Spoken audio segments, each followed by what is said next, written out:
Hi students, this is fund welcome back to my channel.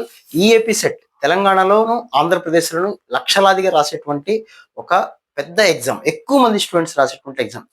తెలంగాణలో అయితే hall tickets కూడా release అయినాయి, ఆంధ్రప్రదేశ్లో కొద్ది రోజులు అది కూడా రిలీజ్ కాబోతున్నాయి. ఈ ఎగ్జామ్ ఎలా రాయాలి, అందులో ఎగ్జామ్లో టిప్స్ ఏంటి, గైడెన్స్ ఏంటి, షార్ట్ కట్స్ ఏంటి, ఆ డీటెయిల్స్ అన్ని ఈ వీడియోలో ఇద్దామని అనుకుంటున్నాను. సో తప్పనిసరిగా స్టూడెంట్స్ అందరూ కూడా లైక్ చేయండి, సబ్స్క్రైబ్ చేసుకోండి ఛానల్ని. మీకు రిలయబుల్ మంచి ఇన్ఫర్మేషన్ అయితే నా వీడియో ద్వారా వస్తుంది. So coming to the point, exam ఎలా రాయాలి ఏంటి అంటే, దీనికి పర్టికులర్గా ఎంసెట్ ఎగ్జామ్కి అంటే ఈఏపీ సెట్ ఎగ్జామ్కి టైం మేనేజ్మెంటే. టైం అనేది అఫ్ కోర్స్ జేఈ మెయిన్కైనా అడ్వాన్స్కైనా దేనికైనా టైమే, కానీ పర్టికులర్గా దీనిలో ఎక్కువ క్వశ్చన్స్ ఉంటే తక్కువ టైం ఉంటుంది. 160 క్వశ్చన్స్ 180 మినిట్స్ టైమే ఉంటుంది. అంటే ఒక్కొక్క క్వశ్చన్కి 1 మినిట్ లేదా కొద్దిగా ఎక్కువ ఉంటుంది. సో ఇందులో స్టూడెంట్స్ చాలా మంది చేయాల్సినటువంటి ఆన్లైన్ ఎగ్జామ్ కాబట్టి కొంతమందికి ప్రాక్టీస్ ఉండదు. మీరు చేయాల్సిన మొట్టమొదటి పని ఏంటంటే, కొన్ని మాక్ టెస్టులు, గ్రాండ్ టెస్టులు రాసుకోవటం అనేది చాలా ముఖ్యమైన విషయం. తప్పనిసరిగా కనీసం ఒక 4-5 గ్రాండ్ టెస్టులన్నా రాయండి ఎగ్జామ్కి వెళ్ళే ముందు. కంప్యూటర్ బేసిక్ టెస్టులు రాసుకోండి. సో ఎగ్జామ్ హాల్లోకి వెళ్ళిన తర్వాత టైం మేనేజ్మెంట్లో ఏ సబ్జెక్ట్ మొట్టమొదటి రాయాలంటే, ప్రతిసారి చెప్పేదే, మళ్ళీ మళ్ళీ చెప్పేదే, టైం అనేది ఇక్కడ హీరో కాబట్టి మీరు ఫస్ట్ కెమిస్ట్రీతో స్టార్ట్ చేయండి. కెమిస్ట్రీని మ్యాక్సిమం 40 నిమిషాల లోపల క్లోజ్ చేయాలి. ఫిజిక్స్ని 45 మినిట్స్ లోపల ఆపేయాల్సిందే. మ్యాథమెటిక్స్కి కనీసం గంటన్నర నుంచి గంట 45 నిమిషాలు ఇవ్వగలిగితేనే మీకు ర్యాంక్ అన్న విషయం గుర్తుపెట్టుకోండి. అయితే ఇలా చేయాలి అంటే సింపుల్ షార్ట్ కట్ ప్రతి ఒక్క స్టూడెంట్ పాటించాల్సినటువంటి విషయం ఏంటి అంటే, ఒక క్వశ్చన్ని ఒక్కసారే చూడాలి. రెండోసారి మీరు చూశారు అంటే మీ ర్యాంక్ని మీరు చేజేతులారా మీరే తగ్గించుకుంటున్నారన్న విషయం గుర్తుపెట్టుకోండి. ఫస్ట్ కెమిస్ట్రీ స్టార్ట్ చేస్తే ఫస్ట్ క్వశ్చన్ వచ్చిందా, ఓకే చేయండి.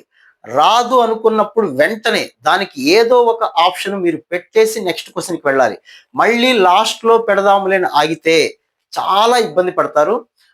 ఇందులో నెగిటివ్ మార్కింగ్ లేకపోవటం వలన మీరు బయటికి కనీసం ఒక 10 క్వశ్చన్లన్నా ఏమీ పెట్టకుండా వచ్చారంటే ఎంతో బాధ అనిపిస్తుంది. సో స్టూడెంట్స్ అందరూ గుర్తుపెట్టుకోండి, ఒక క్వశ్చన్ని ఒక్కసారే చూడాలి. 4 నిమిషాలు పట్టే క్వశ్చన్కైనా, ఒక్క 10 సెకండ్లో చేయగలిగే క్వశ్చన్కైనా 1 మార్కే అన్న విషయం గుర్తుపెట్టుకోండి. కాబట్టి స్టూడెంట్స్ అందరూ కూడా ఫస్ట్ క్వశ్చన్ వస్తే చేయటం, రాకపోతే మీరు అనుకున్న ఆప్షన్. నా సలహా ఏంటంటే, ఇన్ని సంవత్సరాలుగా నేను చెప్పేది ఇప్పుడు కూడా చెప్పేది ఏంటంటే, ఎగ్జామ్కి వెళ్లే ముందే ఒక మాట అనుకోండి, 4 ఆప్షన్స్లో నాకు రాని వాటన్నిటికీ ఒక్కటే ఆప్షన్ పెట్టండి అనేది నా సలహా. అది కరెక్టా కాదా అంటే నేను చెప్పలేను. ఏ ఆప్షన్ పెట్టాలనేది మీ చాయిసే. బట్ రాని వాటన్నిటికీ ఒక్కటే ఆన్సర్ అయితే పెట్టుకోండి. సో మొట్టమొదటి కెమిస్ట్రీ స్టార్ట్ చేసుకోండి. ఫస్ట్ క్వశ్చన్ వస్తే ఆన్సర్ పెట్టండి, రాకపోతే డి అనుకుంటే డి పెట్టేయండి. సెకండ్ క్వశ్చన్ వచ్చిందా చేయండి, రాకపోతే డి పెట్టేసి నెక్స్ట్ క్వశ్చన్కి వెళ్ళిపోవాలి. చివరిలో చూద్దాం ఆలోచన అయితే చేయకండి. సో ఇలా చేస్తే మీకు చాలా టైం మిగులుతుంది. సో కెమిస్ట్రీని మాక్సిమం 30 to 40 మినిట్స్ లోపల కవర్ చేసేయచ్చు. ఫిజిక్స్ వెంటనే స్టార్ట్ చేయండి, మాక్సిమం 40 మినిట్స్ దాటి చేయకండి. నెక్స్ట్ కమింగ్ టు మ్యాథమెటిక్స్ మీరు ఎంత కూల్గా, ప్రశాంతంగా, స్పీడ్గా చేయగలిగితే అంత మంచిగా ఉంటుంది. మ్యాథమెటిక్స్లో 45-50 క్వశ్చన్స్ చేయగలిగినటువంటి గొప్ప విషయం. సో మనకు వచ్చే క్వశ్చన్స్ చాలా ఉంటాయి కాబట్టి వాటిని వెతుక్కొని చేయటం, ఇది రాదులే అనుకుంటూ వెళ్తూ ఉంటే టైం కాస్త గడిచిపోతుంది. వచ్చు అనుకున్నప్పుడు ఆ ప్రాబ్లంకి 1 నిమిషమైనా పట్టినా పర్వాలేదు, 2 నిమిషాలు పట్టినా పర్వాలేదు, చేయండి. మరీ ఎక్కువసేపు అయితే దాని వెంట పడాల్సిన పని అయితే ఏమీ లేదు. రానప్పుడు వెంటనే ఒక ఆప్షన్ అనుకుని ఫిక్స్ అయిపోయి ఆప్షన్ పెట్టేసుకోండి. ద మోస్ట్ ఇంపార్టెంట్ పాయింట్ ఏంటి అంటే, ఇది ఎంసెట్ ఎగ్జామ్ నెగిటివ్ మార్కింగ్ లేదు కాబట్టి లాస్ట్ 10 నిమిషాలు ఇందాక నేను చెప్పినట్టు ఒక క్వశ్చన్ వదిలేసుకుంటూ వెళ్ళిపోయి ఎక్కడికక్కడే ఆప్షన్స్ పెట్టేస్తే ఇబ్బంది ఏమీ లేదు. కానీ కొన్ని క్వశ్చన్స్ ఆటోమేటిక్గా మిగిలిపోతాయి. ఒక కనీసం 10 క్వశ్చన్స్ అన్నా లాస్ట్లో ఉంటాయి. నేను చెప్పినట్టు వెళ్ళినా కూడా అంత స్పీడ్ చేసినా కూడా టైం సరిపోదు కాబట్టి లాస్ట్ 5 నుంచి 10 నిమిషాల్లో మీకు మిగిలిన క్వశ్చన్స్ని బట్టి క్వశ్చన్ పేపర్ రాయటం ఆపేసి, ఎన్ని క్వశ్చన్స్ అయితే మిగిలిపోయినాయో కనీసం 5-10 క్వశ్చన్లు గ్యారంటీగా మిగులుతాయి. వాటన్నిటికీ ఒక్క ఆప్షన్ పెట్టండి. ఓకే, ఇంకా లాస్ట్ మినిట్ వరకు చేస్తూ ఉంటే కంప్యూటర్ టైమర్ ఆగిపోతుంది. ఆన్లైన్ ఎగ్జామ్ కాబట్టి ఆటోమేటిక్గా స్క్రీన్ ఆగిపోతుంది. మీరు అప్పుడు మిగిలిపోయిన ఒక 10 మిగిలిపోయినా ఏదో ఒకటి పెట్టినా, రాలుగన్నా కరెక్ట్ అయితే 4 మార్కులు వచ్చాయి అనుకుంటే బయటకు వచ్చి ఏం ఉపయోగం ఉండదు. కాబట్టి స్టూడెంట్స్ అందరూ కూడా లాస్ట్ 5 to 10 మినిట్స్ ఎగ్జామ్ ఏమీ రాయకండి. ఏ ఆప్షన్ అనుకుంటే అన్నిటికీ ఒకటే ఆప్షన్ పెట్టుకోండి బెస్ట్. ఇంకా టైం మిగిలిపోతే ఆ పెట్టిన ఆప్షన్స్లో ఏదైనా చేసుకుంటూ ఉండండి. This is the best way అన్నమాట. ఆ మాట గుర్తుపెట్టుకోండి. సో ఎగ్జామినేషన్ హాల్లో కెమిస్ట్రీ, ఫిజిక్స్, మ్యాథమెటిక్స్ కి 1.5 అవర్ మినిమం టైం ఇచ్చి తీరాల్సిందే.